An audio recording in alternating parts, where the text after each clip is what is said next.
മോത്തി നിലവിലിപ്പോൾ ഈ ഐവിൻ്റെ സുഹൃത്തുക്കളുണ്ട്, അതോടൊപ്പം തന്നെ ബന്ധുക്കൾ എന്ന് പറയാൻ അയൽവാസികളും മറ്റുമൊക്കെയാണ് നിലവിൽ ഈ ആശുപത്രിയിൽ എത്തിച്ചു തന്നിട്ടുള്ളത്. ഇന്നലെ രാത്രിയോടുകൂടി തന്നെയാണ് ഐവിൻ്റെ മൃതദേഹം ഇവിടേക്ക് എത്തിച്ചത്.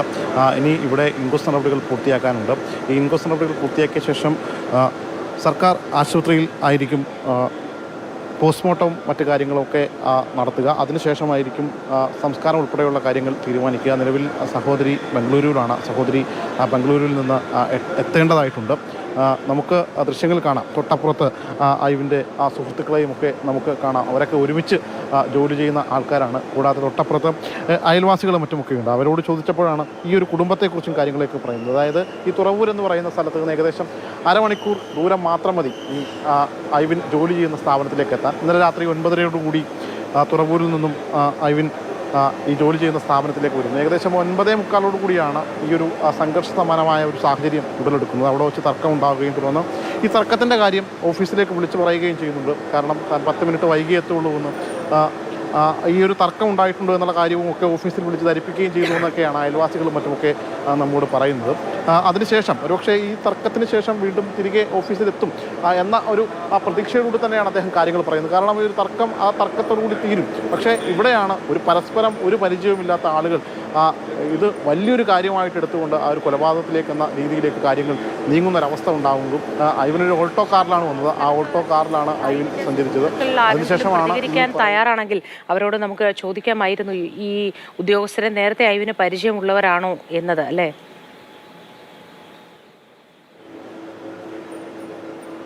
തീർച്ചയായിട്ടും ഞാനിവിടുത്തെ ഈ അയൽവാസിയോട് ചോദിച്ചിരുന്നു. ഈ ഐവിന് ഇത് സംബന്ധിച്ച് ഈ പറയുന്ന ഈ പയ്യന്മാരെ എന്തെങ്കിലും തരത്തിൽ പരിചയമുള്ളതായിട്ടോ വല്ലോ അറിവുണ്ട്? ഈ CSF കാരെയായിട്ട് ഒരിക്കലും പരിചയമില്ല. കാരണം ഈ ഐവിൻ സ്വാഭാവികമായിട്ടും ഈ ഫ്ലൈറ്റിലെ ഭക്ഷണം കൊടുക്കുന്ന സ്ഥാപനത്തിൽ വർക്ക് ചെയ്യുന്നതാണ്. ഇവർ ആ എയർപോർട്ടിൽ ജോലി ചെയ്യുന്ന ആളുകളാണ്. അപ്പം അങ്ങനെ എന്തെങ്കിലും തരത്തിൽ ഒരു പരിചയമില്ല. ഐവിന് മുൻപരിചയമില്ല. ആ സ്ഥലത്തുണ്ടായ പ്രശ്നത്തെ തുടർന്നാണ് ഈ പ്രോബ്ലം ഉണ്ടായേക്കണത്. അത് 100% ഉറപ്പാണ്. ഒരാൾ ബീഹാർ സ്വദേശിയും ഒരാൾ UP സ്വദേശിയുമാണ്. ഐവിന് CSFുമായിട്ട് ഒരു ബന്ധപ്പെടേണ്ട കാര്യവുമില്ല. ക്യാബ്സിൻ്റെ ഉള്ളിലാണ് അവൻ ജോലി ചെയ്യണത്. മറ്റൊരു എയർപോർട്ടിൻ്റെ ഉള്ളിലാണ് ജോലി ചെയ്യണത്. അവിടെ ദൃക്സാക്ഷികൾ പറഞ്ഞതനുസരിച്ച് അവിടെ ഉണ്ടായ ഒരു വിഷയം കാര്യമുള്ള അതിനെ ഡെവലപ്പ് ചെയ്ത് അവർ മദ്യലഹരിയിലായിരുന്നു ആ 2 പേര്. അങ്ങനെയാണ് മറ്റ് ഈ CSFകാരായിട്ടുള്ള ആളുകൾ മദ്യലഹരിയിലായിരുന്നു എന്നാണ് മനസ്സിലാക്കുന്നത്. പോലീസ് പറഞ്ഞതും അങ്ങനെ തന്നെയാണ്. അവർ ഇത്രയും വലിയൊരു പ്രകോപനം ഉണ്ടാകാനുള്ള കാരണം അതായിരിക്കും. മേ ബി അതായിരിക്കാം. കാരണം ഈ പയ്യൻ ഒരു ശാന്ത സ്വഭാവിയായ ഒരാളാണ്. ഞങ്ങൾ പൊതുരംഗത്ത് നിൽക്കുന്നവർക്കും ഞങ്ങൾ അയൽവക്കത്തുകാർക്കും ഒക്കെ അറിയാം. ഈ പയ്യനും ഇവൻ്റെ അച്ഛനൊക്കെ ഇവർ ബേസിക് കടത്തുരുത്തിക്കാരാണ്.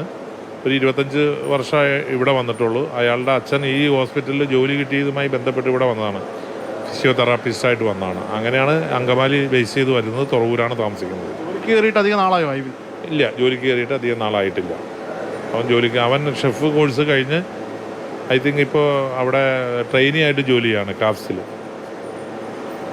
മോത്തി, അതായത് ഈ ക്യാപ്സിൽ ഈ ഐവിൻ ജോലിക്ക് കയറിയിട്ട് വലിയ ദിവസങ്ങളൊന്നും ആയിട്ടില്ല. കാരണം ഷെഫ് ഇതാണ് പഠിച്ചത്.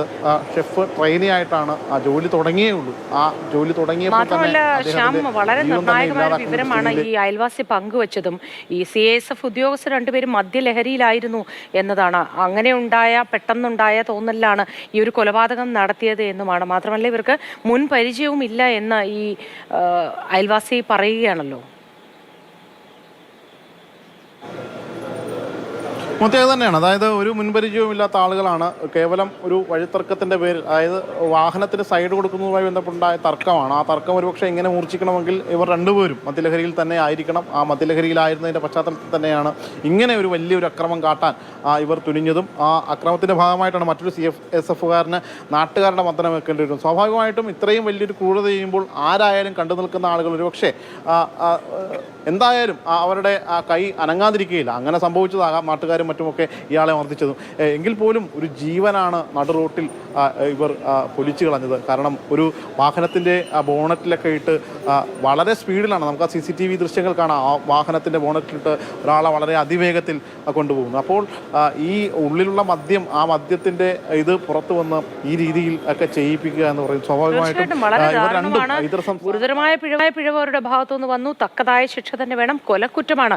24 വയസ്സുള്ള ചെറുപ്പക്കാരൻ ജോലി ആരംഭിച്ചത് ആവശ്യകതയുള്ളൂ. ഒരുപാട് ഘടകങ്ങൾ കണക്കാക്കേണ്ടതുണ്ട്.